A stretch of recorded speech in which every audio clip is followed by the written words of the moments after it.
아니, 호재가 계속 나오는데 주가가 꿈쩍도 안 한다면 뭔가 이상하지 않나요? 이건 그냥 시장이 안 좋아서 뭐 그런 문제가 아닐 겁니다. 오늘 우리가 파헤쳐 볼 이야기는 바로 이 미스터리의 한가운데에 있는 기업, 뉴스제일 파워입니다. 네, 바로 이 질문. 이게 오늘 우리가 풀어야 할 핵심 미스테리입니다. 혁신적인 기술에 정부의 승인까지 받았고 시대의 흐름도 완벽하게 타고 있는데 도대체 왜 시장은 이 회사에 대해 확신을 갖지 못하고 있는 걸까요? 자, 이 화면을 한번 보세요. 그 이상한 점이 더 명확하게 보이죠. 왼쪽에는 뉴스케일 파워를 둘러싼 온갖 장밋빛 이야기들이 가득합니다. 뭐 혁신적인 기술이다, 중요한 규제 승인을 받았다, AI 시대에 전력이 많이 필요하다. 그런데 오른쪽 주가 차트를 보면요. 와, 이건 완전히 다른 세상 이야기입니다. 주가는 지지부진하고 시장에 의심만 가득 차 있죠. 바로 이 극명한 차이, 여기서부터 우리의 추리가 시작됩니다. 자, 그럼 첫 번째 파트에서는 뉴스케일 파워가 내세우는 그 엄청난 약속과 시장의 냉정한 평가, 그 둘 사이에 왜 이렇게 큰 간격이 있는지 본격적으로 한번 파고들어 보겠습니다. 이 간극을 제대로 이해하려면요. 먼저 이 모든 기대감의 원천, 바로 그 기술부터 알아봐야겠죠. 도대체 소형 모듈 원전, 우리가 흔히 SMR이라고 부르는 게 뭐길래 이렇게까지 시장의 관심을 한몸에 받고 있는 걸까요? 개념은 생각보다 아주 간단합니다. 기존의 거대한 원전을 수십 년에 걸쳐서 현장에서 짓는 게 아니고요. 공장에서 규격화된 부품, 그러니까 모듈처럼 찍어내서 현장에서는 그냥 조립만 하자는 거죠. 이게 진짜 성공만 한다면요. 건설 기간도 비용도 획기적으로 줄일 수 있고 안전성까지 높일 수 있는 말 그대로 게임 체인저가 될 수 있는 잠재력을 가진 기술입니다.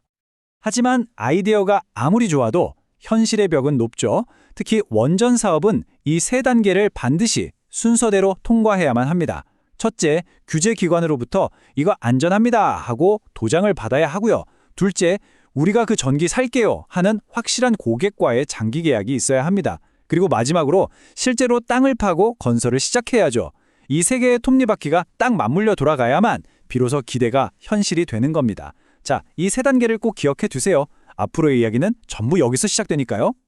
자, 이제 미스터리를 풀 첫 번째 단서를 찾아보겠습니다. 2023년에 있었던 어떤 사건이 마치 유령처럼 지금까지도 뉴스케일의 발목을 잡고 있다고 하는데요. 그 유령의 정체가 뭔지 한번 추적해보죠. 이 타임라인을 보시면 뉴스케일은 규제 승인이라는 첫 번째 단계는 정말 순조롭게 밟아왔어요. 2023년 초에는 성능이 더 좋아진 77MW 설계까지 승인을 받았죠. 모든 게 착착 진행되는 것처럼 보였습니다. 그런데 바로 그해 11월 정말 충격적인 일이 벌어집니다.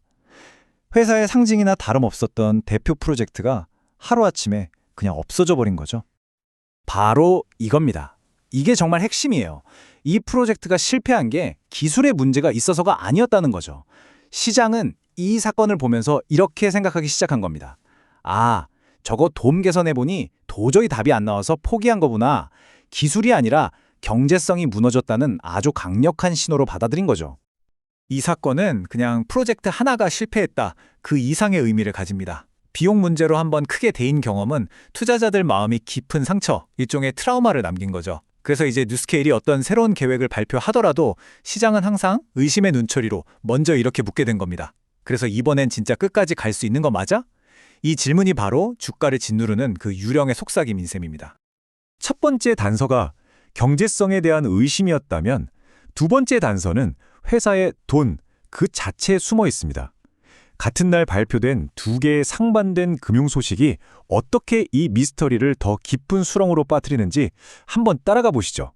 날짜는 2023년 11월 6일, 바로 이날이었어요.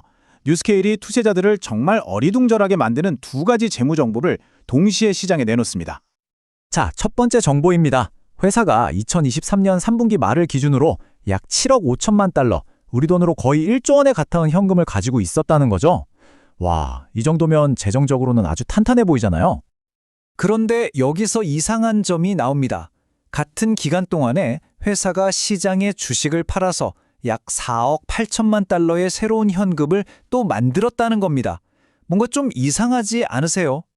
아니, 현금이 이렇게 많은데 왜 굳이 주식을 더 팔아서 기존 주주들의 가치를 떨어뜨렸을까요? 이게 정말 이해하기 힘든 부분이죠. 돈이 없어서 돈을 구하는 건 당연하지만 돈이 많은데 돈을 더 구한다? 이건 뭔가 다른 속내가 있다는 신호일 수밖에 없습니다. 이 이해하기 힘든 행동은 당연히 여러 가지 안 좋은 추측을 낳게 됩니다. 아, 상용화까지 시간이 생각보다 훨씬 더 오래 걸리나 보다. 혹은 앞으로 들어갈 돈이 우리가 상상하는 것 이상인가? 이런 걱정들이죠. 그런데 가장 결정적인 의심은 바로 이겁니다. 최대 주주 중 하나인 플로우르가 자기들 지분을 팔고 나가려고 미리 판을 까는 거 아니냐는 거죠. 내부 사정을 가장 잘하는 쪽이 떠날 준비를 한다는 신호만큼 시장에 불안감을 주는 건 없으니까요. 자, 지금까지 우리는 두 개의 아주 결정적인 단서를 살펴봤습니다. 사라진 프로젝트라는 유령, 그리고 의문투성이인 돈의 흐름. 그렇다면 시장은 이 모든 불확실성을 어떻게 받아들이고 또 실제 투자 전략으로는 어떻게 나타나고 있을까요? 이 표를 보면 시장 참여자들이 지금 어떤 생각을 하는지 명확하게 보입니다. 단기 투자자들은 17달러에서 18달러라는 아주 좁은 박스권 안에서만 정말 조심스럽게 움직이고 있고요. 중기적으로는 과연 24달러의 저항선을 뚫을 수 있을까? 이것만 지켜보고 있는 거죠. 그리고 제일 중요한 장기 투자자들은요. 사실상 실제 계약서에 도장 찍고 첫 삽뜨기 전까지는 절대 안 움직여 하면서 그냥 팔짱만 끼고 있는 겁니다. 그러니까 시장의 현재 결론은 땐 이겁니다.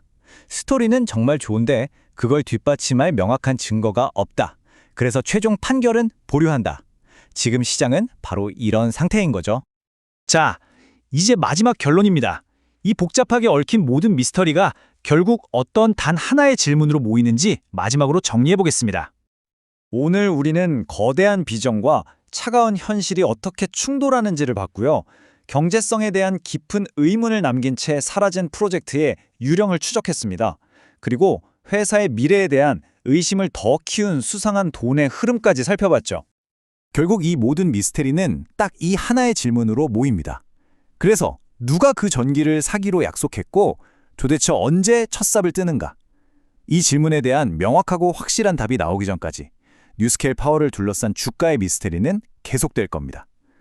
투자자들이 기다리는 건 더 멋진 이야기가 아니라 그 의심을 확신으로 바꿔줄 단 하나의 결정적인 증거입니다.